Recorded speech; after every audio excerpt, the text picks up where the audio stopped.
बिस्मिल्लाहिर्रहमानिर्रहीम, अस्सलाम वालेकुम। मैं फराह और मैं हमजा। उम्मीद करते हैं कि आप बिल्कुल ठीक ठाक होंगे और खुशामदीद कहेंगे आपको सुबह सवेरे पाकिस्तान में। मौसम तब्दील होना शुरू हो गया और मुझे तो उसका अंदाज़ा जब हमजा की तबीयत से हुआ है। बिल्कुल ऐसे ही है, मुझे 2 दिन पहले अंदाज़ा हुआ सैटरडे को कि मौसम तब्दील हो गया। मौसम तब्दील हो रहा है और हम सबको अपना ख्याल रखना है और मेडिकेशन जो है वो बड़ी ज़रूरी होती है फरा, ताकि आपको वो तकलीफ़ कम हो जाती है। तो मौसम तब्दील हो रहा है, मेरी आवाज़ से भी लग रहा होगा जैसे आवाज़ तब्दील हुई फरा को महसूस हो गया मौसम तब्दील हो रहा है। नहीं अच्छा, उसकी एक और वजह भी यार 21 सितंबर है। Exactly. मुझे याद आया जब ना हम छोटे होते थे तो हमसे बताया जाता था कि 21 जून को दिन लंबे होते हैं, रातें मुख्तसर तरीन होती हैं, 21 सितंबर को दिन और रात बराबर हो जाते हैं और फिर 21 दिसंबर को रातें जो हैं वो लंबी तवील तरीन होती हैं और दिन मुख्तसर तरीन होते हैं। तो आज वो दिन है जिस दिन दिन और रात जो है वो दोनों बराबर हैं। बिल्कुल। तो ये भी तो एक तब्दीली है ना, ये टाइमिंग के साथ फिर मौसम भी, टेम्परेचर भी, सब कुछ तब्दील हो रहा होगा। तो ख्याल रखिएगा अपना, वरना हमजा की तरह फ्लू हो सकता है और इर्द गिर्द जितने लोग हैं वो डरेंगे कि वो कोरोना तो नहीं हो गया। कोरोना ऐसे ही है, लोग डरते हैं। फरा नहीं डरी क्योंकि हम सर्वाइवर हैं, हमने शिकस्त दी है। तो आप लोग भी जो है अपना ख्याल ज़रूर रखें इसके ऊपर। और जब मौसम तब्दील हो रहा होता है, मेरी तरह के बहुत से लोग होते हैं, मुझे तो बचपन से ही जो है ना फ्लू शुरू हो जाता था और पता लग जाता था घर वालों को भी कि मौसम तब्दील होना शुरू हो गया क्योंकि इसको फ्लू हो गया। तो अपना ख्याल रखना जो है वो बहुत ज़रूरी है और मेरा ख्याल है कि हम अपनी टॉप स्टोरीज़ की तरफ भी चलें। हिज़्ब इख्तिलाफ की जमातों की बड़ी बैठक, APC में हुकूमत के खिलाफ मुल्क गिर तहरीक चलाने का फैसला। ऑल पाकिस्तान डेमोक्रेटिक मूवमेंट के नाम से नया अपोजिशन इत्तेहाद बनाया जाएगा। बच्चों का मुस्तकबिल महफूज बनाना है तो पोलियो का खात्मा इस अर्ज़े पाक से नागुज़ीर है। मुल्क भर में इंसदादे पोलियो मुहिम शुरू हो गई। कराची मसाइल का गढ़ बन गया। शहर कायद में गैस की कमी के सबब लोड शेडिंग का दौरानिया 12 घंटे तक पहुंच गया। फोक म्यूजिक की पहचान तुफैल न्याजी के मुद्दा आज उनकी 30वीं बरसी मना रहे हैं। तो जनाब हमारी पहली टॉप स्टोरी है जो कि APC है। हुकूमत गिराने के लिए अपोजिशन जमातों की बड़ी बैठक इस्लामाबाद में कल हुई। ऑल पार्टीज़ कॉन्फ्रेंस में पीपल्स पार्टी के चेयरमैन बिलावल भुट्टो जरदारी, मुस्लिम लीग नून के सदर शहबाज शरीफ, मरियम नवाज, JUIFA के सरबरा मौलाना फजलुर रहमान और दीगर जो जमातें हैं उनके कायदीन और रहनुमाओं ने शिरकत की थी। पीपल्स पार्टी पार्लियामेंटेरियंस के सदर आसिफ अली जरदारी और मुस्लिम लीग नून के कायद नवाज शरीफ वीडियो लिंक के जरिए शरीक हुए। APC में शरीक जमातों ने हुकूमत मुखालिफ तहरीक चलाने का फैसला किया और अपोजिशन जमातों के इत्तेहाद को पाकिस्तान डेमोक्रेटिक मूवमेंट और कुछ जगहों पे पाकिस्तान डेमोक्रेटिक अलायंस भी कह रहे हैं का नाम दिया गया। APC में मुल्क गिर हुकूमत मुखालिफ एहतजाजी तहरीक चलाने का फैसला किया गया। बिल्कुल कुछ लायमुल बताया गया। अक्टूबर में एहतजाज होगा, अक्टूबर नवंबर में अवामी रैलियाँ निकाली जाएंगी, दिसंबर में हुकूमत मुखालिफ एहतजाज किया जाएगा और उसके बाद जनवरी 2021 में इस्लामाबाद की तरफ लॉन्ग मार्च किया जाएगा। ज़रा ये भी बता रहे हैं कि हुकूमत को सिर्फ जनवरी तक वक्त दिया जाएगा, ये फैसला किया गया। नए इंतखाबात ना कराने पर धरना या मार्च शुरू किया जाएगा। इस दौरान असेंबली से मुस्ताफ़ी होना भी ऑप्शंस में शामिल होगा। और इसके अलावा APC ने वज़ीर आज़म इमरान खान से इस्तीफे का मुतालबा भी किया। ऑल पार्टीज़ कॉन्फ्रेंस में अपोजिशन जमातों ने मीसाक जमहूरियत की तर्ज पर मीसाक की तैयारी के लिए कमेटी भी कायम कर दी है। नए मीसाक का नाम चार्टर ऑफ पाकिस्तान होगा। अपोजिशन के लॉन्ग मार्च से कबल मुल्क भर में रैलियां और जलसे होंगे। इसके अलावा APC ने वज़ीर आज़म इमरान खान से इस्तीफे का मुतालबा भी किया है। मुस्लिम लीग नून के कायद नवाज शरीफ और पीपल्स पार्टी पार्लियामेंटेरियंस के सदर आसिफ अली जरदारी ने अपने खिताब में हुकूमत पर खूफ लफ्जी गोलाबारी की। सबसे पहले आसिफ अली जरदारी साहब ने खिताब वो आपको सुनाते हैं। मरियम बीबी भी यहाँ हैं, उनको भी मैं वेलकम करता हूँ। वो हमारी बेटी हैं, मियाँ साहब की बेटी हैं, कौम की बेटी हैं। हम ने देखा है कि उनने क्या तकलीफें बर्दाश्त की हैं। सलाम भी करता हूँ मरियम बीबी को और उनको कहता हूँ कि हम साथ हैं आपके। इंशाल्लाह हम आपकी आवाज उठाते रहेंगे। इस तकरीर के बाद और इस APC के बाद पहला बंदा मैं ही जेल में हूँगा, मगर मौलाना साहब से रिक्वेस्ट है कभी मुलाकात पे तो आइएगा। हम सिर्फ हुकूमत गिराने नहीं आए हैं, ना मिले हैं। हम इस हुकूमत को निकाल के और जमहूरियत बहाल करके रहेंगे। जी, सो एक उन्होंने बड़ी दिलचस्प बात भी की ना कि मैं पहला बंदा हूँगा जो जेल में जाऊँगा और मिलने भी आइएगा मुझसे, उस वक्त ना अबैंडन कर दीजिएगा। लेकिन इसके साथ साथ बहुत अहम है क्योंकि बहुत शानदार, ज़ोरदार और बहुत जिसे कहना चाहिए ना कि एक पुरमगज़ किस्म का खिताब था जिसमें नवाज शरीफ गिले शिकवे भी करते नज़र आए, उन्होंने तमाम तारीख को दोहराते भी नज़र आए। उन्होंने APC में क्या कहा बहैसियत कायद मुस्लिम लीग नून, उस पर भी एक नज़र डालते हैं। हाँ, नैब के किरदार का जायजा लेना भी जरूरी है। सच्ची बात तो ये है कि एक डिक्टेटर के बनाए हुए इस इदारे को बरकरार रखना हमारी गलती थी। ये इदारा नहीं बल्कि अंधे हुकूमती इंतकाम का आला कार बन चुका है। जो नैब से बचता है उसे FIA के सुपुर्द कर दिया जाता है। बिल्कुल ऐसे फरा आपने सुना, और हुकूमत भी ये एतराज़ करती है, दीगर पार्टीज़ भी ये एतराज़ करती हैं मियां नवाज शरीफ पे, मुस्लिम लीग नून पे, कि जब ये इदारा दूसरों का एहतसाब कर रहा था तब आप लोगों को बहुत अच्छा लग रहा था, लेकिन अब साबिक़ वज़ीर आज़म नवाज शरीफ ने कहा कि ये इदारा जो है, और फिर उन्होंने ये भी कहा कि हमने इसको ख़त्म नहीं किया, ये हमारी गलती है। बिलावल भुट्टो भी कुछ कह रहे थे, उनको सुन लेते हैं। जो फैसला ये फोरम करता है हम उसके साथ खड़े हैं, उसको करने को तैयार हैं, आखिरी दम तक लड़ने को तैयार है। हमने पहले भी कुर्बानियाँ दिए हैं, अब हम उन कुर्बानियों का हिसाब लेना चाहते हैं। बात तो बहुत शानदार की उन्होंने, लेकिन जो बात हुई एंड पे उसमें जो मुतालबा था ना मौलाना फजल रहमान का बुनियादी के मुस्ताफ़ी हों, उसके बारे में अभी कोई लाहेअमल नहीं था। और ये भी ज़रा बता रहे थे कि अंदर खासी बहस हुई, मौलाना उठकर भी चले गए, फिर शहबाज शरीफ मनाने के लिए भी चले गए। कोई जो हिकमत अमली थी, जैसे हम बात कर रहे थे, कोई एक एजेंडा होगा तो वो एक एजेंडा जो है पास होता हुआ नज़र नहीं आ रहा था। काफ़ी लंबी चली ये APC और बड़ी लेट नाइट जाकर इसके ऊपर बताया गया कि हमारा लाएअमल क्या होगा। मौलाना साहब ने क्या कहा, आपको वो सुनाते हैं।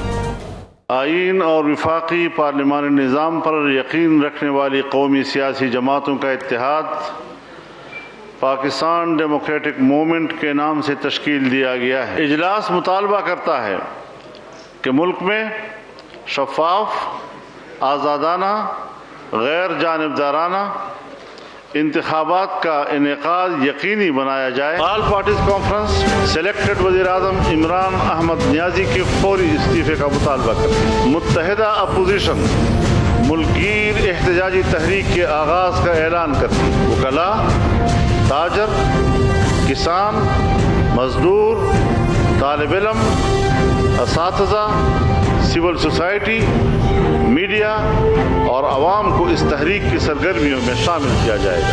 अक्टूबर 2020 के पहले मरहले में सिंध, बलोचिस्तान, खैबर पख्तूनख्वा और पंजाब में मुश्तरका जलसे मुनक़द और रैलियाँ निकाली जाएंगी। दिसंबर 2020 से दूसरे मरहले में बड़े एहतजाजी अवामी मुजाहरे होंगे और आवाम के साथ मिलकर भरपूर मुल्कगीर एहतजाज किया जाएगा।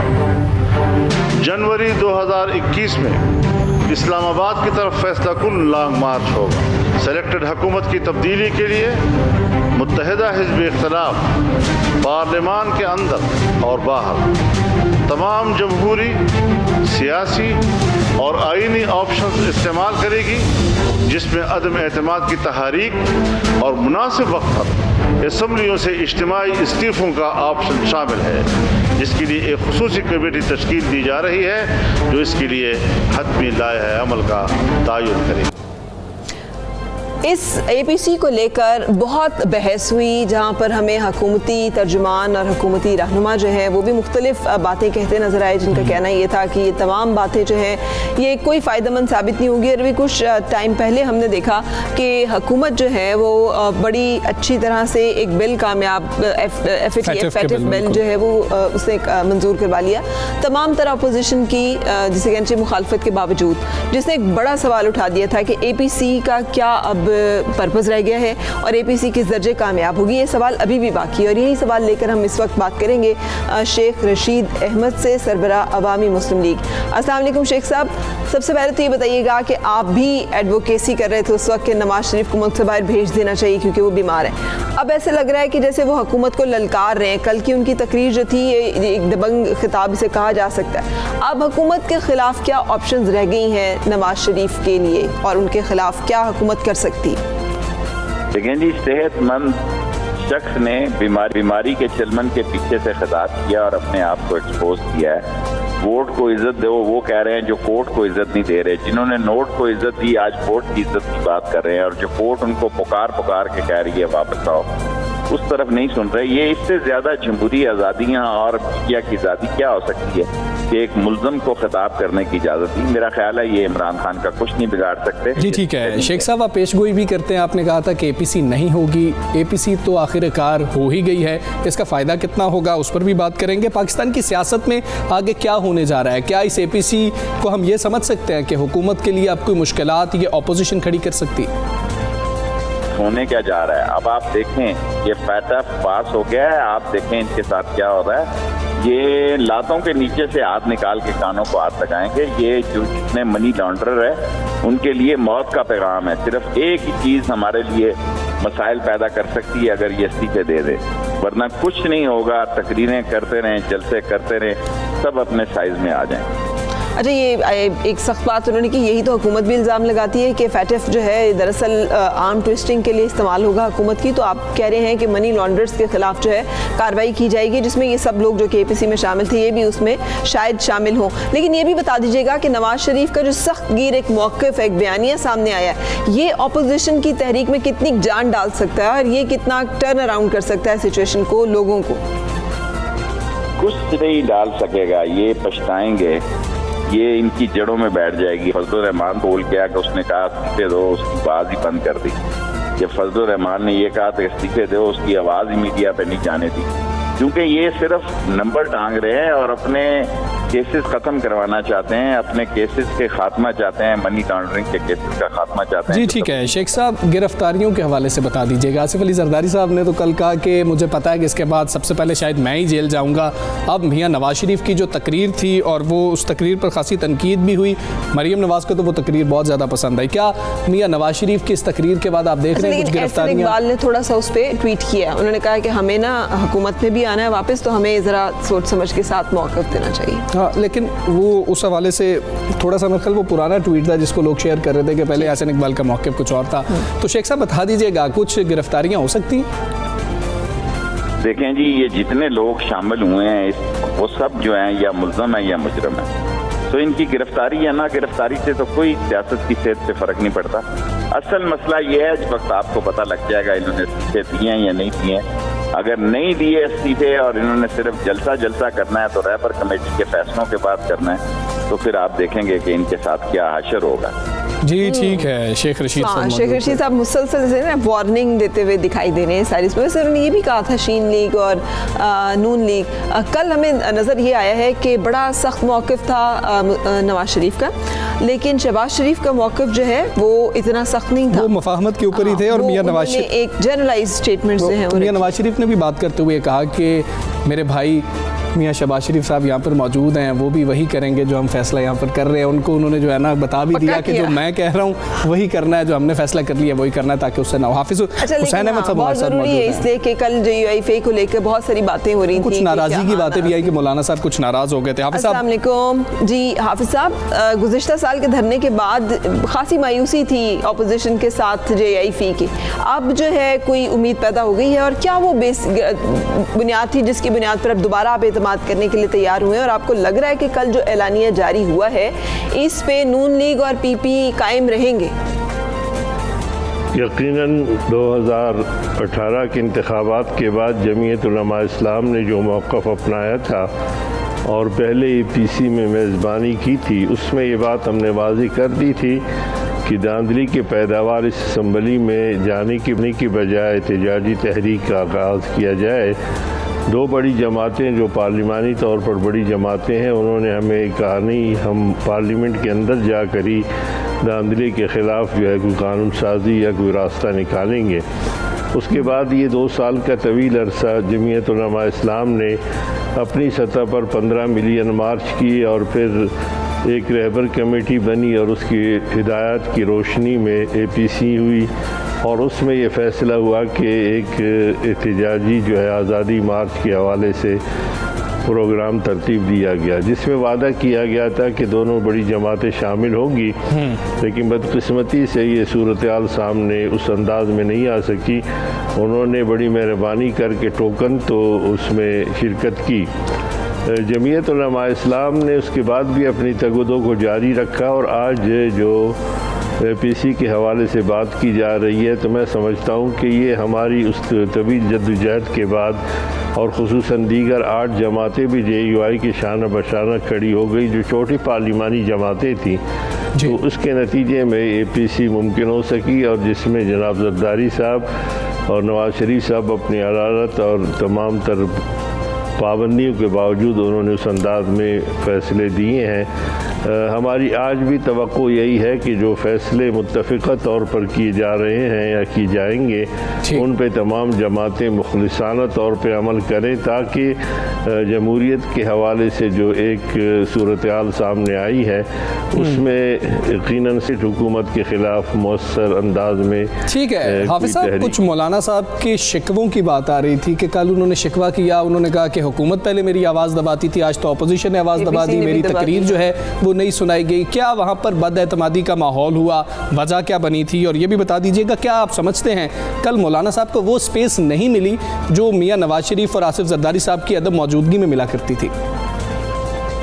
देखिए, यकीनन हम ये समझते हैं कि मुख्तलिफ़ मौक़े पर जो है ना, बाज़ हमारे अपोजिशन रहनुमाओं ने खुसूसी तौर पर हुकूमत के लिए कोई ऐसे इक़दाम की जिससे पता चलता था कि वो सहूलतकार के तौर पर जो है वो आगे बढ़ रहे हैं। और यही बात है कि पूरी आप देखेंगे कि पूरी APC की तमाम तर अगर स्पीचेस को आप देखेंगे, जिसमें कायदीन नवाज शरीफ साहब, आसिफ जरदारी साहब और दीगर कायदीन है, बिलावल साहब भी जो उसके मेज़बान भी थे, उसमें सबसे जो असल तकरीर है जिसके हवाले से मौलाना ने रोक अंदाज में कहा कि इस असम्बलियों के जवाज़ के हवाले से अगर आपको यकीनन तहफ़्फ़ुज़ात थे, हैं और रहेंगे, तो इससे इस्तीफ़ा दिया जाए। और ये वाज़े तौर पर जो तजवीज़ है वो जमीयत उलमा इस्लाम ने दी थी, और 2-3 दिन पहले भी जब मीडिया ने बात की थी मुझसे, तो मैंने यही बात की थी कि हमारी कोशिश होगी कि मौसर तहरीक और उसमें खुसूसी तौर पर तमाम कौमी और सूबाई असम्बलियों से इस्तीफ़े देने की तजवीज़ जो है जमीयत उलमा इस्लाम और उसके जो दीगर शाना बशाना जो जमातें खड़ी हैं वो देंगी। लेकिन मौलाना साहब ने सबकी नुमाइंदगी करते हुए ये बात की है, और मैंने कल परसों ये बात भी की थी कि बड़ी जमातों को बड़ी कुर्बानी देने के लिए तैयार होनी चाहिए। यकीनन जब भी क़यादत जो है वो किश्तियाँ जलाकर मैदान में निकलती है और मैदान में खड़े होकर तमाम तर चीज़ों का मुकाबला करती है, तो फिर एक मामूली वर्कर भी इस जमात का और अवामी सतह पर भी लोग जो है ना फिर उसके लिए गर्दन कटाने, खून देने के लिए तैयार होते हैं। और जहाँ पर लीडर मसलियतों के शिकार होंगे और सहूलतकार बनेंगे, तो हम समझते हैं कि अगर तमाम की तमाम तकारीर को हुकूमत या पैमरा के हवाले से कोई रोकता तो हमें कोई शिकवा नहीं था। लेकिन चूँकि इंतज़ामिया और मेज़बानी उनकी थी और वो दीगर तकारीर तमाम नशर हुई जिन पे कदगन का जो है वो था कि शुबा की शायद उन पे कदगन लगाया जाए, उनको रोका जाए, वो तो नशर हो गई।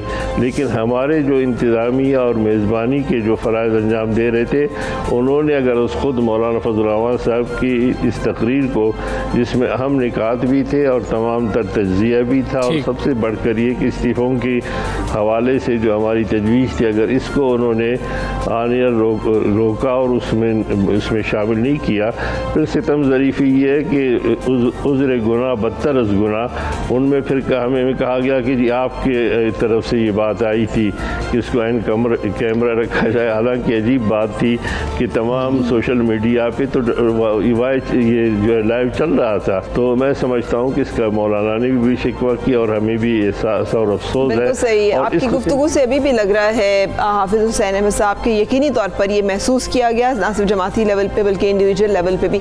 यही तो बात जो है ये सारे तज्ज़िया कार और हुकूमती तर्जुमान मुसलसल कर रहे हैं। वो कह रहे हैं कि मौलाना फजल फजल रहमान के हाथ कुछ भी नहीं आने वाला। पहली जो APC हुई थी उसमें मतलब मौलाना फजल रहमान तो पहले दिन से ही नहीं इस हामी थे कि हलफ उठाया जाए, वो तो पहले दिन से ही बाइकआउट करने का कह रहे थे, लेकिन आज तक ये कौमी और सूबाई असम्बलियों से इस्तीफ़ा देने वाली बात जो इस पर बाकी पार्टियां मुत्तफिक होती दिखाई नहीं दी अभी भी जो APC है। तो आप नहीं समझते कि ये जो मुमकिना सख्त बयानियाँ है नवाज शरीफ का, हो सकता है इसके बाद कोई उन्हें ऐसी डील ऑफर हो जाए या फिर कोई और ऐसी रियायत मिल जाए तो और वो छोड़ दें, जो कि मुख्तलिफ लोग जो है अपने खदशात का इजहार कर रहे हैं समेत हुकूमत के, तो अगर उनके केसेस ख़त्म हो गए तो वो आपके साथ नहीं होंगे। आप समझते हैं कि ये भी एक सूरत हाल आपकी नज़र में है बहसीत जमात?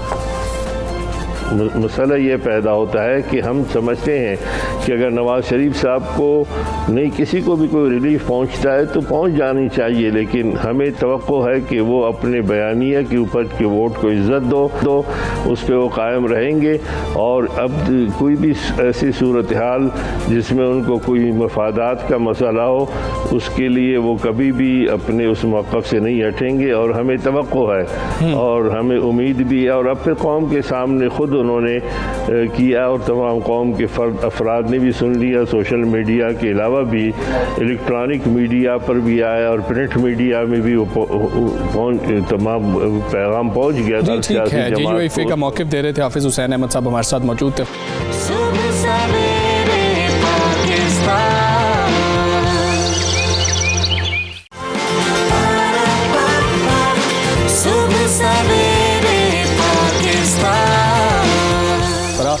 मुस्लिम लीग नून का भी मौक़िफ़ ले लेते हैं। साबिक़ गवर्नर सिंध मोहम्मद ज़ुबैर साहब हमारे साथ मौजूद हैं। ज़ुबैर साहब बहुत शुक्रिया आपका। ज़ुबैर साहब, कल मियाँ नवाज शरीफ ने जो ख़िताब किया, जो तकरीर की, उसमें इदारों पर इल्ज़ामात लगा दिए गए। यूसुफ रज़ा गिलानी साहब का भी नाम लिया गया वहाँ पर, साबिक़ वज़ीर आज़म राजा परवेज़ अशरफ का भी नाम लिया गया। जब यूसुफ रज़ा गिलानी साहब का मामला था तो क्या नून लीग आगे नहीं थी? कितने जतन कर रही थी, मिठाइयाँ तकसीम की गई थी, काला कोट पहन के नवाज शरीफ खुद पेश हो गए थे। तो क्या आज मियाँ साहब को ये ज़ेर देता है कि उनकी रुखसती के मामला भी इदारों पर डाल दिए जाएँ? देखिए, जाहिर सी बात है मियाँ नवाज शरीफ ने अपनी तकरीर में तफसील से तमाम बातों का जिक्र किया है और जाहिर सी बात है जो कुछ 2014 में पहले हुआ धरने के दौरान, फिर उसके बाद पनामा के केस में डिस्क्वालीफाई किया गया। पिटीशन कुछ और थी, पिटीशन थी एवनफील्ड अपार्टमेंट्स और मनी लॉन्ड्रिंग और वो तमाम चीज़ें, टैक्स एवेजन, और डिस्क्वालीफाई किया फॉर लाइफ, उस पर एक अकामा पर रिसीवेबल ना लेने पर जिसका कोई सेंस ही नहीं बनता, और वो भी फॉर लाइफ टाइम। फिर सुप्रीम कोर्ट ने कहा कि जी नैब को केसेस फाइल करें, रेफरेंसेस फाइल करें, जबकि आज तक कभी ना उससे पहले ना उसके बाद सुप्रीम कोर्ट ने कहा सुप्रीम कोर्ट और नैब का कोई इस तरह से रिलेशनशिप है ही नहीं। और फिर ऊपर से मॉनिटरिंग जज भी लगा दिया। फिर सुप्रीम कोर्ट ने ये भी नैब को हिदायत की कि ये इसका फैसला भी 6-8 महीने में आना चाहिए। अभी एक अगर आप इंसाफ के तकाजे, अगर ये इंसाफ के तकाजे हैं तो ये बाकी लोगों के लिए क्यों नहीं है? 450 लोग पनामा में आइडेंटिफाइड थे पाकिस्तानी, जिसमें मियाँ नवाज शरीफ नहीं थे, लेकिन सजा अच्छा, आप सही कह रहे हैं ज़ुबैर साहब, लेकिन आप वो सारी तारीख बयान कर रहे हैं जो कि नवाज शरीफ साहब ने अपनी तकरीर में भी बयान की, उनकी रुखसती की। हम बात कर रहे हैं कि जब मिसाक जमहूरियत हुआ था और उसके बाद ये तय हुआ था पाकिस्तान पीपल्स पार्टी से कि एक दूसरे जमहूरियत को डिरेल नहीं करना, तो उसके बाद भी नवाज शरीफ साहब जो पेश हुए थे इसी यूसुफ रज़ा गिलानी और राजा परवेज़ अशरफ को घर भिजवाने के जो वाक़यात थे, इसमें नून लीग का बड़ा हाथ था। तो अब कह रहे हैं कि इदारों ने सब कुछ किया, एक तो इस बारे में। दूसरा, नवाज शरीफ का जो एक मौक़िफ़ था वो बहुत सख्त था और इदारों से तसादुम और टकराव का उनका जो बयानिया है मज़ाहमत का, वो उसी के ऊपर कायम नज़र आए। दूसरी तरफ शहबाज शरीफ जो है उनका मौक़िफ़ मिलता नहीं था नवाज शरीफ साहब से। तो ये गुड कॉप बैड कॉप की कोई स्ट्रेटजी चल रही है? किसका बयानिया जो है वो प्रिवेल करेगा? क्या अलग अलग मंजिलों के राही है जो कह रहे हैं शेख रशीद के नून लीग और शीन लीग, या फिर एक ही मंजिल और एक ही रास्ता है शहबाज शरीफ का भी और नवाज शरीफ का भी? देखिए, ये गुड कॉप बैड कॉप नहीं होता, ये मेरा ख्याल है हर एक की अपनी स्ट्रेटजी होती है, हर एक की अपनी नेचर होती है। कोई सख्त रवैया इख्तियार करता है, कोई उतना सख्त रवैया नहीं इख्तियार करता है। इससे गुड कॉप बैड कॉप करनी है कि जानबूझ के शहबाज शरीफ साहब ज़बरदस्ती या नवाज शरीफ साहब ज़बरदस्ती इस किस्म की राय रखते हैं। Shahbaz Sharif is what he is, Nawaz Sharif is what he is. और मेरा ख्याल है कि आज के बाद तो कोई शक नहीं रहना चाहिए कि एक पेज पर हैं या नहीं है। क्योंकि आज मरियम भी मौजूद थी उसी कॉन्फ्रेंस में, शहबाज शरीफ साहब लीड कर रहे थे PMLN का डेलीगेशन, और नवाज शरीफ साहब भी मौजूद थे। तो मेरा अपना ख्याल ये है कि सबका ऑब्जेक्टिव सेम है, और वो है कि पाकिस्तान में जी ठीक है ज़ुबैर साहब, बता दीजिएगा कि मियाँ नवाज शरीफ ने कश्तियाँ जला दी हैं, मियाँ नवाज शरीफ ने ऐलान जंग कर दिया है, या फिर कैलकुलेटेड रिस्क लिया है? कोई और मकसद है जो कल तकरीर की गई उसका? देखें, ना वो ब्लैकमेल कर रहे हैं, ना उन्होंने सोचा कि कश्तियाँ जलाने का एक पॉइंट ऑफ नो रिटर्न आता है हर एक के लिए, और ये सिर्फ मियाँ नवाज शरीफ के लिए नहीं, किसी के लिए भी आएगा। उसके बाद वो फिर इंसान कहता है कि जी ठीक है, हम आपके जाहिर सी बात है। अब ये इदारों के ख़िलाफ़ कोई भी नहीं है। पाकिस्तान की फ़ौज के हवाले से PMLN के वैसे ही जज्बात हैं जैसे किसी और पाकिस्तानी के हैं। हमें एहसास भी है कि पाकिस्तान की फ़ौज इसका पाकिस्तान के लिए कितना कंट्रीब्यूशन है, और आज भी कर रही है, चाहे वो मुल्क की दिफा के हवाले से हो, या इंटरनल कोई सिक्योरिटी के हवाले से हो, या कोई आफत आए, सैलाब आए, जो भी आए, तो पाकिस्तान की फ़ौज हमेशा मौजूद होती है। इससे किसी को इनकार नहीं है, और ना ही हम चाहते हैं कि जी कन्फ्रंटेशन उस तरह से हम करें, ना ही इसको ऐसा रंग देना चाहिए। मोहम्मद ज़ुबैर साहब, सर ने सुना कि बहुत सख्तगीर मौक़िफ़ था, हमने तो खुद भी कहा है और पूरी दुनिया यही कह रही है कि उन्होंने बहुत सारी ऐसी बातें की जो कि मतलब एक्सपेक्ट तो कर रहे थे कि सख्त होगा, लेकिन इतना सख्त होगा कि एक्सपेक्टेशन जो है वो बहुत सारे लोगों के पॉइंट ऑफ नो रिटर्न पे चले। हाँ, नो रिटर्न, लेकिन उसका तरीका है ना, वो रिफ्लेक्ट नहीं कर रहा आपके एक्शंस में। ना तो तरीके अदम एतमाद पे आप लोग राजी हुए APC में, ना असेंबलियों से रिजाइन करने के ऊपर जो है आप लोग तैयार हुए। तो आप बातें तो ज़रूर कर रहे हैं कि मज़ाहमत की, रेजिस्टेंस की, लेकिन एक्शन जो है वो हमें नज़र नहीं आ रहा। उसकी वजह क्या है? और अगर वो इनकलाबी हैं, जैसे एक दफ़ा पहले वो आ गए थे मरीम नवाज़ को लेके, तो इस दफ़ा वापस आने में क्या अमर माइल है कि वो वापस आ जाएं और कहें कि मैं पेश करता हूँ और सारा कुछ? यानी बातें और एक्शन जो है उसके दरमियान थोड़ा सा जो डिफरेंस है। नाक़िदीन ये कह रहे हैं ना कि आप आखिर में सिर्फ ये कह देते कि तारीख बता देते कि मैं फ़लाँ तारीख को वापस आ रहा हूँ, और हम तहरीक चलाएंगे। इससे ये जा रहा है इंप्रेशन कि जैसे शायद ना इस सख्त मौक़िफ़ जो है वो कुछ रियायत लेने के लिए, ये इसमें कितनी सदाकत है ये नहीं, इस बारे में आप ही वजाहत कीजिएगा। पहली बात तो ये है कि वो आते क्यों नहीं है। वो एक सबसे बड़ी पॉलिटिकल पार्टी के सबसे बड़े पॉलिटिकल लीडर है पाकिस्तान में, और ये पार्टी ने फैसला किया है कि वो बाहर रह के जिस तरह से अपना इलाज भी करा सकते हैं और जिस तरह से सियासत भी कर सकते हैं, वो यहाँ बैठ के नहीं कर सकते। जब इंसाफ के तकाजे यहाँ नहीं होंगे तो फिर ये कोई बड़ी बात नहीं। और जेल से अगर उनको डर खौफ होता तो वो 2018 में अपनी बेटी के साथ अपनी बीवी को जिस हालत में छोड़ के आए थे तो वो ना आते। और ये पाकिस्तान के दुनिया में कोई एग्जाम्पल नहीं है। अगर मुझे या किसी और को अपनी बेटी को 3 घंटे के लिए थाने लेके जाना पड़े ना, तो हमारे हाथ पाँव कांपने शुरू हो जाएंगे, पसीने निकलते। जी ठीक है, ब्रेक के लिए रुकना है कि आगे चलना है? ब्रेक लेते हैं, वापस आएंगे एक और इशू के साथ।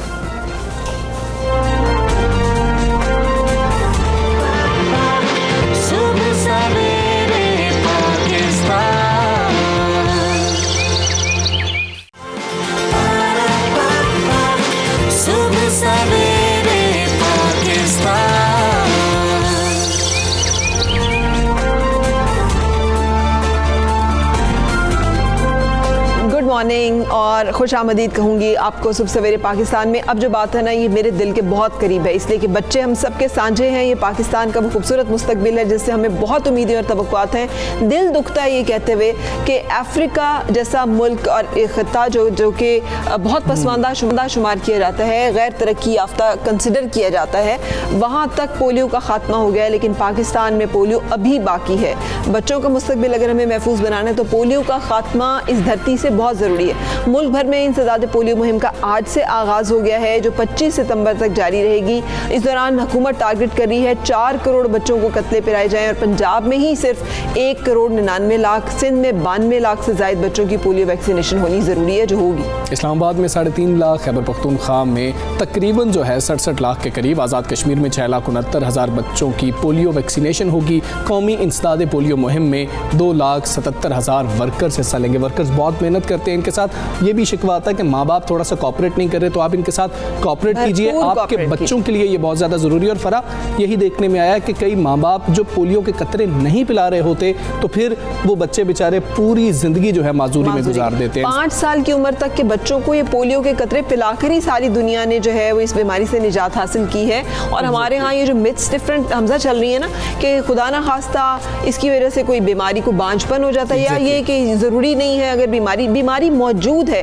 जो केसेस रिपोर्ट हुए हैं अभी तक, वो केसेस हमें बता रहे हैं कि 72 केसेस की रिपोर्ट होने की अभी तक की इतला जो है वो आ गई है, जिसका मतलब है कि ये वायरस मुल्क में मौजूद है और फैल भी रहा है, तो इसका खात्मा जरूरी है। लेकिन एक और चीज़ है कि पोलियो मरकज़ दूर है या टीमें आप तक नहीं पहुंची तो टोल फ्री नंबर है 1166-1166 जिस पर आप कॉल करेंगे और बच्चों को कतरे पिलाकर अपनी जिम्मेदारी निभाएंगे।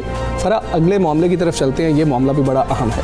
और ये मामला है कुछ ऐसे वही अवामी मसाइल का कि कराची मसाइल का गढ़ बनता जा रहा है। अभी पिछले दिनों हमने देखा सैलाबी बारिशें, तूफान और उसके बाद बिजली के मसाइल जो हैं वो शुरू हो चुके हैं, जिसका जिम्मेदार करार दिया गया गैस की कमी को। फिरदौस शमीम नकवी साहब हमारे साथ हैं, ऑपोजिशन लीडर सिंध असेंबली। अस्सलाम वालेकुम नकवी साहब, thank you for joining us. पहले तो सर आपने भी एक बयान दिया जिसमें बाद में आपने कहा कि आपने उसको कहा माजरत की, लेकिन बात तो इसी तरह से है कि कराची में जब इतनी लंबी लोड शेडिंग होगी तो अवाम जो है वो हुकूमत से सवाल करेंगे और विफाक से सवाल करेंगे कि गैस का हिस्सा क्यों नहीं दिया जा रहा। तो ये एक मसला जहाँ पे जिसको कि बहुत ज़्यादा पोलिटिसाइज भी किया जा सकता है कि सिंध की हक तलफी हो रही है, कराची की हक तलफी हो रही है, ये बड़ा सेंसिटिव इशू भी है। तो आप क्या समझते हैं कि इसको उसी सेंसिटिविटी के साथ डील किया जा रहा है? पहली चीज जो है मैं क्लैरिफाई कर दूं, मैंने मसले और इशू से पीछे नहीं हटा। मैंने जो अल्फाज इस्तेमाल किए थे जिसमें मेरा वजीर आजम को एड्रेस करने का मकसद ये था कि मैं उनके वज़रा की जो इंचार्ज हैं इसके उनके बारे में शिकायत जरूर करूंगा, इसलिए कि कराची का ये मसला एड्रेस। दरअसल मसला क्या है कि अभी सितंबर का महीना आया है और पिछले 4 दिन से कराची गैस की लोड शेडिंग का मुस्तक़िल, जो कि आमतौर पे दिसंबर के महीने में होती है। जब हम गैस कंपनी गए हमने उनसे पूछा कि जी मसला क्या है, तो उन्होंने कहा जी मसला ये है कि पाकिस्तान के गैस के ज़खायर कम होते जा रहे हैं। सिंध में हमें 1300 मिलियन क्यूबिक फीट डेली चाहिए और इस वक्त गैस फील्ड से जो है वो 900 मिलता है, तो इसलिए ये कमी हो रही है। पूछा गया कि भाई इसका हल क्या है, उन्होंने कहा इसका हल ये है कि RLNG ले आया जाए। हमने कहा तो फिर आप लाई क्यों नहीं, उसकी कीमत में कोई फर्क है? उन्होंने कहा आज की तारीख में RLNG की कीमत और लोकल गैस की कीमत में कोई खास फर्क भी नहीं है, बराबर था। मैं कहा फिर लेते क्यों नहीं है? तो कहते हैं हमारे पास LNG टर्मिनल नहीं। अच्छा ठीक है भाई, LNG टर्मिनल नहीं है तो इसको कौन किसको बनाना है? क्यों आपने 2 साल से सो रहे थे? गैस की कमी तो वाज़े तौर पे आपको नजर आ रही है, तो ये वो मसला था। बिल्कुल ठीक है। फिरदौस शमीम नकवी साहब, सबसे बड़ा स्टेक कराची में जो है इस वक्त पाकिस्तान तहरीक इंसाफ का है। पाकिस्तान तहरीक इंसाफ को सबसे ज़्यादा वोट कराची ने इस दफ़ा दिया है, तो क्या जो ख़ास तौर पर कराची के नुमाइंदे हैं पाकिस्तान तहरीक इंसाफ के, कोई बातचीत हुई कि वज़ीर आज़म से जाके वफ्द की सूरत में मुलाकात की जाए, वज़ीर आज़म से बात की जाए? क्योंकि ये भी बातें सामने आई कि उमर अयूब साहब बात नहीं सुन रहे, नदीम बाबर साहब इस पर बात नहीं सुन रहे हैं। ये बात गलत है। दोनों हजरात हम जब जाते जरूर बात सुनते हैं, और ये देखिए जो कि इलेक्ट्रिक का मसला है उसका बाकायदा एक प्रोग्राम आ गया है कि मैं आज काफी हद तक यकीन के साथ कह सकता हूँ कि अगले साल इसके इलेक्ट्रिक की ग्रिड में 1100 मेगावाट अगस्त तक ऐड होता है। उसके बाद एक 800 मेगावाट और 22 में ऐड हो जाएंगे, फिर उसके बाद एक जो है 23 में ऐड हो जाएंगे 600 मेगावाट। इंशाल्लाह 22 में भी हमें लोड शेडिंग नहीं देखनी पड़ेगी। हम सबका मुल्क है, हमें ऑब्जेक्टिवली इसके क्रिटिसाइज करना है and we need to improve things. Criticism नहीं है, critic is what is important, solution based. बिल्कुल ठीक है, क्रिटिक इम्पॉर्टेंट है, क्रिटिसिज्म इम्पॉर्टेंट नहीं है, और मसला हल होना चाहिए। फिरदौस शमीम नकवी साहब हमारे साथ मौजूद थे।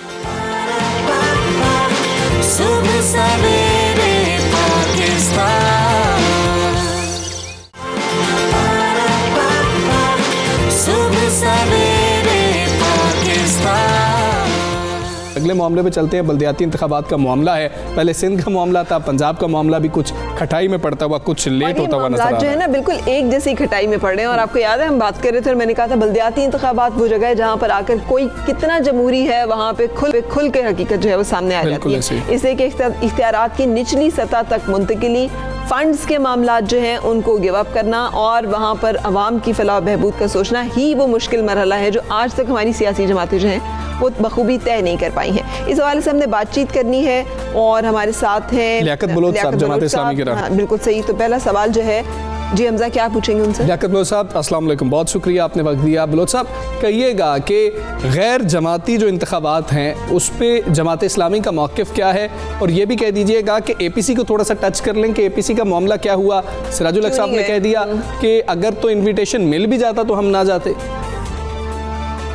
जी बिस्मिल्लाहिर्रहमानिर्रहीम। देखें, अभी चारों सूबों में बल्दियाती इंतखाबात शुरू हो चुके हैं और आइन के मुताबिक इन अदारों को बाख्तियार बनाना ये वफाकी और सूबाई हुकूमतों की जिम्मेदारी है।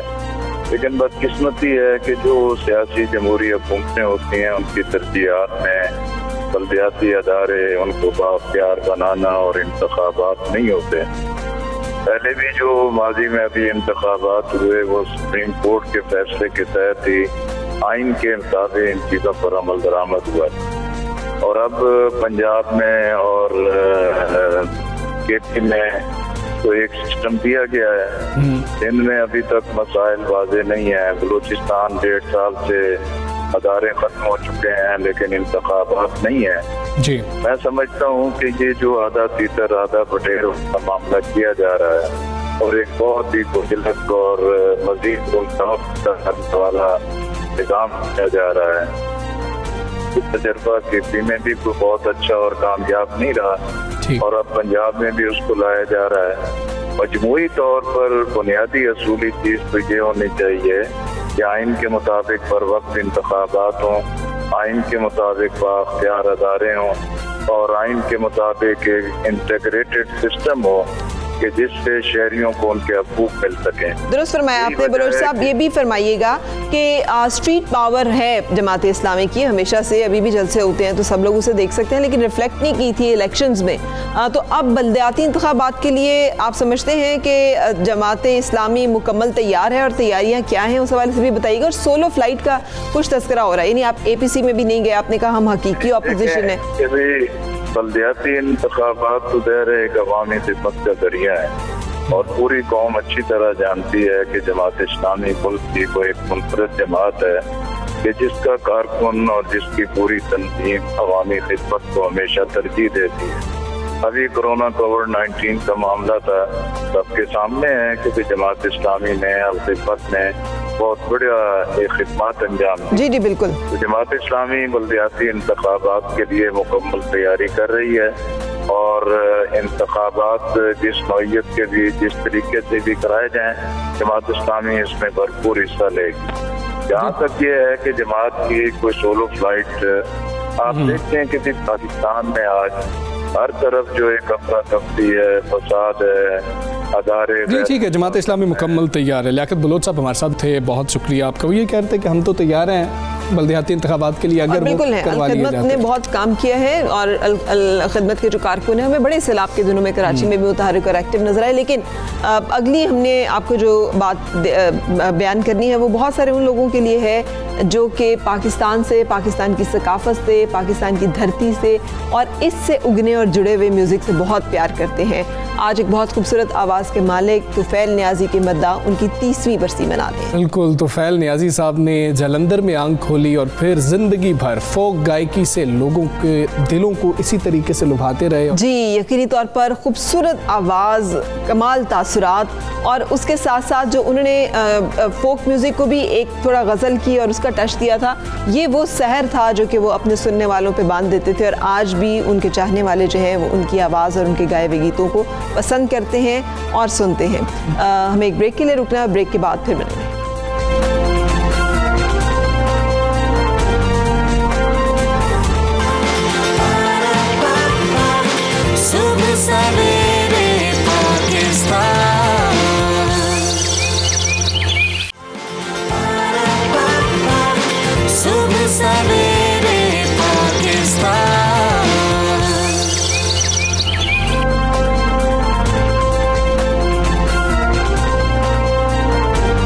खुशामदीद सुबह सवेरे पाकिस्तान में, और हम सब बहुत एक्साइटेड और खुश कि ज़िंदगी वापस नॉर्मेलिटी की तरफ लौटने लगी। लेकिन उसके साथ जो कुछ मामला कोरोना के हवाले से मद्देनजर रहे, वो दुनिया में इस वक्त सूरत हाल जो हो रही है, जहाँ इसराइल में दोबारा लॉकडाउन लगा दिया गया है, बरतानिया दोबारा लॉकडाउन लगाने के बारे में संजीदगी से सोच रहा है, और वैक्सीन के बारे में हमजा माहिरीन ने खबरदार किया कि अगर वैक्सीन आ भी गई, बन भी गई, तो 2021 तक दुनिया के सिर्फ 10 में से एक शख्स को मिलेगी, जो कि बहुत तशवीशनाक बात है और ये नाकाफी भी होगी।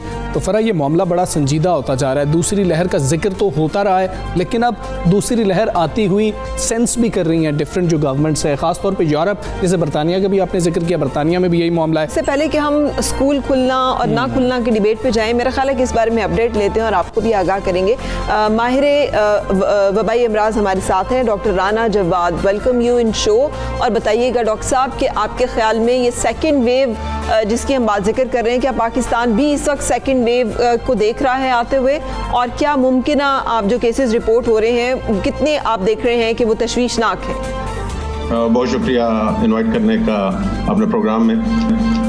जी हाँ, पूरी दुनिया के अंदर सेकेंड वेव एक्सपेक्टेड थी, क्योंकि कुछ वायरसेस के साथ मौसमी असरात के मुताबिक वो ऊपर नीचे उनकी इन्फेक्शन रेट बढ़ते हैं, यानी कि वो कितने लोगों को आसानी के साथ मुतासिर कर सकते हैं। तो ये वायरस से हमें मुकम्मल तौर पर तो इसकी इल्म नहीं था, क्योंकि ये नया वायरस है कि ये मौसम के साथ कैसा बिहेव करेगा, लेकिन इससे मिलते जुलते वायरस के ऊपर मौसम का असर होता है। तो इस वजह से ये था कि जब गर्मी और ह्यूमिडिटी ज़्यादा हो, मरतूब हवा हो, तो ये इसके लिए मुश्किल हो जाएगा हवा में ठहरे रहना, क्योंकि आपको इल्म है कि ये वायरस हवा में ठहरता है, बारीक सांस के साथ ये दूसरे के तरफ जाता है। लेकिन अगर हवा में नमी ज़्यादा हो तो वो ये भारी हो जाता है, पानी के जो कतरे होते हैं बारीक से हवा के अंदर, उनके जरिए ज़मीन पे आ जाता है, तो दूसरा आदमी को इन्फेक्शन होने का खतरा कम होता है थ्योरेटिकली। तो इस वजह से मेरा ख्याल से कि पूरी दुनिया में इसके केसेस कम हुए, और अब क्योंकि मौसम आहिस्ता आहिस्ता ठंडा होना शुरू हो गया है और खुश्क है, ये मतलब, तो ये दो चीज़ें इसको फेवर करती हैं, ठंडा मौसम और हवा में नमी का ना होना। तो इस वजह से उन ममालिक में हम इसको दोबारा सर उठाता ज़्यादा देख रहे हैं, जहाँ पे मौसम में सर्दी का अंसर निस्बतन ज़्यादा आ गया है। पाकिस्तान के नंबर हमारे बहुत कम हो गए थे, जो खुशी की बात है, और उसकी मुख्तलिफ वजूहात हैं, मौसम के अलावा भी चंद एक दूसरी वजूहात हैं। लेकिन ख़तरा यही था कि ये दोबारा अगर जैसे ही हम अपने SOPs पे अमल कम कर देंगे, अपना मास्क पहनना छोड़ देंगे, तो जैसे ही इसको मौसम बेहतर मिला, ये दोबारा इन्फेक्शन करना शुरू कर देगा। तो वो हम मेरे ख्याल से उसके इब्तदाई लम्हात में हम पहुंच। डॉक्टर साहब, आप क्या देख रहे हैं इस वक्त जो फिर से ट्रेंड शुरू हो गया है, जिसका हम जिक्र भी कर रहे हैं, क्या दुनिया दोबारा से लॉकडाउन की जानिब जा सकती है इस ट्रेंड को देखते हुए? जी हाँ, वो तो आपने अभी खुद जिक्र किया है कि इसराइल में लॉकडाउन शुरू हो गया है, बरतानिया के अंदर वो किया जा रहा है, सीरियसली देख रहे हैं। तो इसी तरह पाकिस्तान के अंदर भी तो लॉकडाउन इस वजह से शायद उतना सख्त ना हो जितना पहली दफ़ा हुआ था दुनिया के अंदर, क्योंकि उस वक्त हमें इसके बारे में कुछ भी इल्म नहीं था, हमारे डॉक्टर्स को इलाज करने के बारे में पूरी आगाही नहीं थी। 8-9 महीनों में हम सब ने ये सीखा है कि इस वायरस को कंट्रोल में रखते हुए हमने कैसे अपनी ज़िंदगी का सफ़र जारी रखना है। तो इस वजह से मेरा ख्याल है लॉकडाउन्स तो होंगे, लेकिन शायद डॉक्टर साहब इस बारे में भी बताइएगा। ठीक है डॉक्टर साहब, ये भी बताइएगा, स्कूल भी खुल रहे हैं और मरहलावार हम खोलते चले जा रहे हैं, तो बच्चों के ऊपर इसके असरात, फिर बच्चे अगर खुद इन्फेक्ट नहीं होते तो कैरी करेंगे, घर में दादा दादी, नाना नानी या वालिदैन और बहुत सारे लोगों तक पहुंचाने का जरिया। तो स्कूल खोलना ना खोलना पूरी दुनिया में क्या पॉलिसी इस बारे में है, और आप माहिर वबाई अमराज के तौर पे आप क्या समझते हैं क्या होना चाहिए? जी हाँ, ये बड़ा एक अहम मामला आपने रेज किया है। देखिए, ये हमें इल्म है कि बच्चों को खुद इसके वो इन्फेक्ट तो होते हैं, लेकिन उनके अंदर कॉम्प्लिकेशंस या डेथ की जो शरह है वो बहुत कम है एज़ कम्पेयर टू जो हमारे बुजुर्ग हैं या बड़े हैं, तो बहुत कम है। लेकिन अब हमें ये इल्म नहीं था पहले कि बच्चों का रोल क्या है वो इन्फेक्शन स्कूल से लेके घर वालों को ट्रांसमिट करने के लिए। लेकिन तकरीबन एक हफ्ता पहले 2 2 स्टडीज आई हैं जिसके अंदर जो जिसे आप डे केयर सेंटर हैं वहाँ के बच्चों ने वापस आके अपने अपने घरों में ये बीमारी फैलाई है और तकरीबन मसलन एक सेटअप में 24 जो लोग उनके घरों में थे वो इससे मुतासर हुए, कुछ को अस्पताल जाना पड़ा। तो ये रोल अब एस्टेब्लिश हो गया है कि बच्चे बेशक खुद उन पे वो इन्फेक्ट भी होते हैं लेकिन उन पे बुरे असरात नहीं होते, लेकिन वो अपने घर वालों को इससे इन्फेक्ट कर सकते हैं। तो इस वजह से बड़ा खतरा है। तो आपका सवाल था कि स्कूल दुनिया में वो कैसे खोल रहे हैं। अक्सर जगहों पे अब जो एडवाइस किया जा रहा है वो ये है कि इसको लोकल लेवल पे इसकी डिसीजन मेकिंग की जाए। यानी कि फॉर एग्जांपल हम लेट्स से गुजरांवाला के अंदर हैं और गुजरांवाला के अंदर हमारा बहुत अच्छा डिजीज का जिसका हमें नंबर हमारे पास सही आ रहे हैं और हमें पता है कि यही सही नंबर है, तो उन नंबरों के मुताबिक हम फैसला करें कि एक शरह से कम हो नए केसेस, तो हम समझेंगे कि ये कम्युनिटी के अंदर नहीं फैला हुआ तो यहाँ पे स्कूल खोल लीजिए।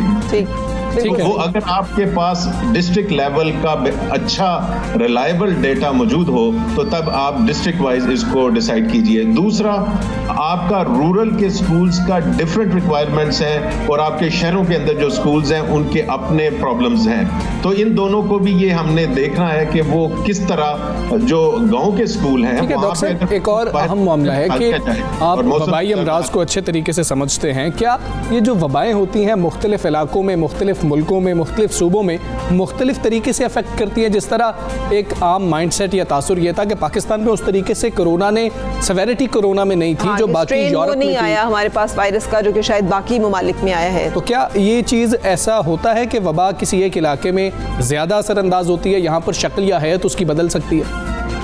जी हाँ, और इसमें याद रखिए कि इसमें वायरस का इतना इशू नहीं है, ये उस आबादी का जो जिसे खसूसियात हैं जो ये फैसला करती हैं कि यहाँ पे कितना ज़्यादा बुरा इफेक्ट इस वायरस का पड़ेगा। तो पाकिस्तान में जो कम आए केसेस और हमारे में शरह मौत कम रही, उसकी बुनियादी वजह ये थी कि हमारी जो पॉपुलेशन है पाकिस्तान की वो इंतहाई एक यंगर ग्रुप है। इसका मतलब है कि हमारे जो मोस्ट वनरेबल ग्रुप था या मोस्ट जिसको खतरनाक ग्रुप है इस बीमारी के लिए वो लोग हैं जो 65 साल से ऊपर हैं। ठीक है। ये खुशी की बात नहीं है, ये वैसे मेरे लिए अफसोस की बात है कि हमारे पास सिर्फ 65 साल से ऊपर तक के लोग जो पहुंचते हैं वो 4% होते हैं आबादी का। इसका मतलब है कि शरह मौत कितनी है। और अमेरिका के अंदर 25% ये लोग होते हैं जिनकी उम्रें 65 साल से ऊपर हो जाती हैं। तो ये लोग खुश होते हैं। मेरे लिए ये अफसोस की बात है, लेकिन कोरोना ये बचाव का बायस इस वजह से बनी। बहुत शुक्रिया डॉक्टर साहब, थैंक यू वेरी मच। बड़ी यूजफुल इन्फॉर्मेशन उन्होंने, जिसके नतीजे में अपनी एहतियाती तदाबीर बिल्कुल नहीं भूलनी है। जिंदगी में कामकाज जरूर करना है लेकिन एहतियात के साथ। स्कूल खुलने का मामला है तो हमने इस हवाले से बात की है। कुछ कन्फ्यूजन जो चल रही है ना कि सिंध ने तो नहीं ये डिसीजन लिया, उन्होंने तो कह दिया कि हम नहीं खोल रहे हैं, लेकिन पंजाब जो है वो इसके बारे में अभी तक कायम है और वफाक जो है वो भी ये कह रहा है कि स्कूल ना खुलने से तालीम का नुकसान होगा। तो मुराद राज साहब, सूबाई वज़ीर तालीम पंजाब, उनसे हम जानेंगे। मुराद राज साहब, फरमाइएगा कि 30 सितंबर से प्राइमरी स्कूल जो हैं वो खुलना स्केड्यूल्ड है कि खुल जाएंगे, लेकिन सिंध में तो सेकेंड फेज भी नहीं खुल रहा। तो छोटी जमातें खुलने के हवाले से आपका या NCOC पे कोई रिकन्सिडरेशन चल रही है? जैसे अभी हमने डॉक्टर साहब से पूछा, उन्होंने कहा कि बच्चे इन्फेक्शन कैरी कर सकते हैं, इसके फैलाव का एक बहुत बड़ा जरिया बन सकते हैं। देखिए, जो हमारा अभी तक टेस्टिंग हो रही है, रैंडम टेस्टिंग हो रही है, जो हमें रिपोर्ट्स आ रही हैं, सब चीज़ों का फैसला हम डे टू डे पे रखा हुआ है। जब हमारी मीटिंग होगी उसमें देखते हैं कि क्या नंबर्स आते हैं। तो इंशाअल्लाह ताला जैसे ही हमारी मीटिंग रोज की जो हो रही है, फैसला ये day to day, week to week changes हो सकते हैं। कोई हतमी फैसले कहीं पे भी नहीं है, मगर इस वक्त हम उसी स्केड्यूल पे जो जी ठीक है। मुराद राज साहब, डेटा एनालिसिस है क्या, वो हमें बता दें। अभी तक जो डेटा एनालिसिस आप कर चुके हैं, कुछ केसेस बढ़ गए पाकिस्तान में, क्या उसकी वजह तालीमी इदारे खुलना है या कोई और वजह है? देखिए, बिल्कुल भी मेरे ख्याल से इस तरह की तो बात नहीं है कि तालीमी इदारे खोलने से केसेस बढ़ गए, क्योंकि जो स्कूल के अंदर केसेस आए भी हैं स्टूडेंट्स के और टीचर्स के, अभी पंजाब में तो बहुत लिमिटेड है और हम उनको हर वक्त वॉच कर रहे हैं। सो खुदा ना खास्ता अगर कोई चेंज आता है उसके अंदर और कहीं हमें स्पाइक नजर आएगा, अकॉर्डिंगली एक्शन लिया जाएगा। बिल्कुल सही। अच्छा, विजिलेंट है क्या पंजाब हुकूमत और वफाक, क्योंकि सिंध ने जैसे एक डिसीजन ले लिया है, उन्होंने कहा कि हमने नहीं खोलने। पेरेंट्स बड़े कंसर्न है कि ये हिट एंड ट्रायल की जो आप देख रहे हैं कि जब होगा फिर देखेंगे, तो वालिदैन तो डरे हुए हैं कि हम अपने बच्चों को इस तजर्बे का शिकार करें या ना करें। ये आपके ख्याल में कंफ्यूजन जो है ये क्यों है? एक पॉलिसी ना बन पाने की और एक जैसा फैसला हो पाने की, एनसीओसी तो सबको एक ही जैसी बातें कह रहे हैं ना, तो फिर फर्क क्यों है? देखिए, मुझे तो इसमें बिल्कुल भी कोई कंफ्यूजन नहीं है। फेडरल और प्रोविंशियल जो है मिनिस्टर्स इकट्ठे बैठे हैं इन मीटिंग्स के अंदर और अभी भी बैठ रहे हैं। सो आई डोंट नो कि इसमें किसी को क्या कंफ्यूजन है, मुझे नहीं पता।